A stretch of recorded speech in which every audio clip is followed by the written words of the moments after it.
Welcome back to our occasional, pretty regular blog. Today is January 29th. It's 2021.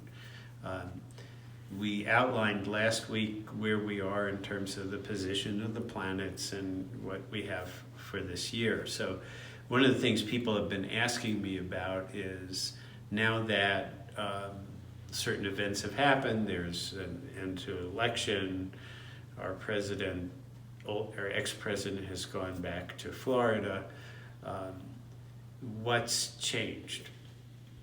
And the answer, in short, is not much. There's still many issues to be resolved. There's many issues of unity that have to happen. The key thing I think that we keep in mind this week is the word respect. So I think there's a lot of confusion about what respect is or could mean.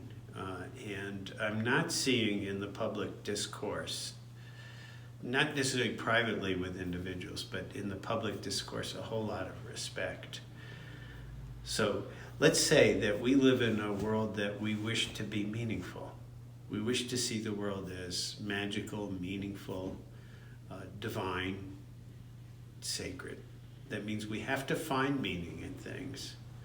We have to find divinity in everybody. We have to find something special, some light that's going on. And in my view, there is a lot more light coming into the world, and I have repeatedly asked us to dream big light dreams, and I'm going to continue to emphasize that. But if we live in a world that has meaning, then there's a world that has at least a bit of order in it. Then we have to respect the sense of that order. We don't necessarily have to obey it, we don't have to like it, but just to respect that there's an order involved. That in a civilization there's civility happening. And that's the key, that's half of the word civilization, and I would say it's half of what we need right now, is just a bit of civility. So to respect somebody else is to understand that they have lived a life, that they have their own inner guidance system, they have their own path, they have their own thrust, they have their own deep intelligence. And that being dismissive or overriding or not considering is not respectful.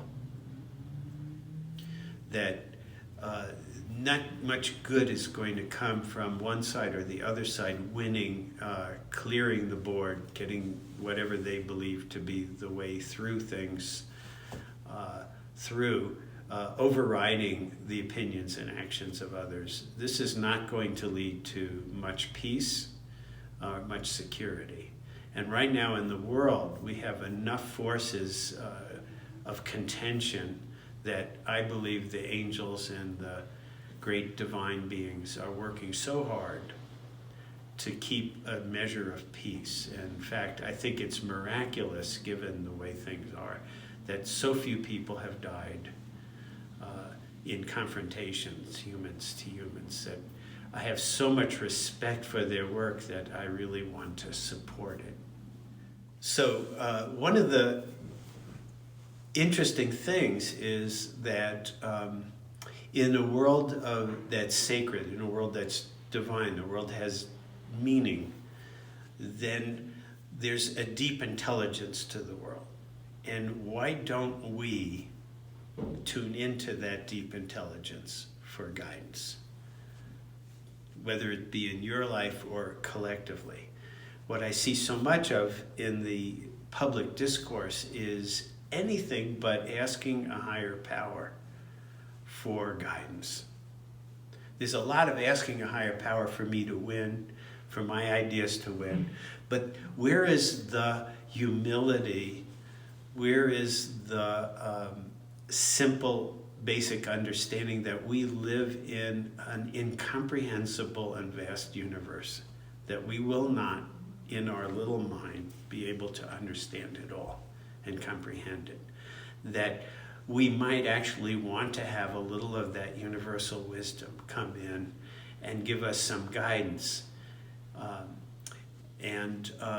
I think about the second inaugural address of Abraham Lincoln, which is a beautiful spiritual document inscribed in Washington, D.C. And one of the things he talks about is that each side in the Civil War felt that God was on their side.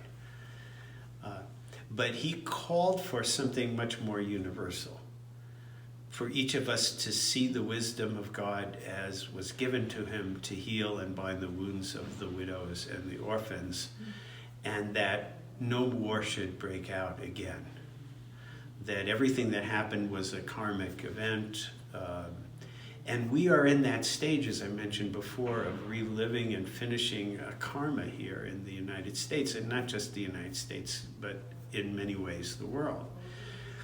Why don't we stop praying for our ideas to prevail over somebody who doesn't want them, and begin to pray that wisdom float down like rain from the heavens, that peace float down like rain from the heavens, that everybody have some humility to something much bigger than them, and take direction that will lead to the healthiest course of action for everybody. This is my prayer for you. And this is respect that comes from humility and not from egotism. Let's please pray or ask. Somebody once said to me today, I don't know anything about prayer or anything. I said, yes, you do. When you were coming into the room, you said, Siri, what is the way to the office? Well, that's a prayer. It's just that your higher being happens to be named Siri and is on your iPhone. What if it was the same thing, that you gave up the same thing and said, whatever is out there, give us a direction home.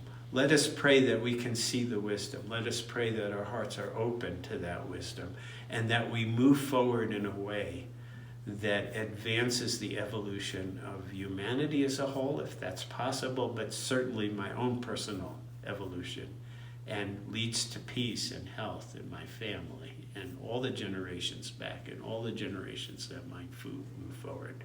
This is my prayer for you. Please respect the way the world can be. Thank you.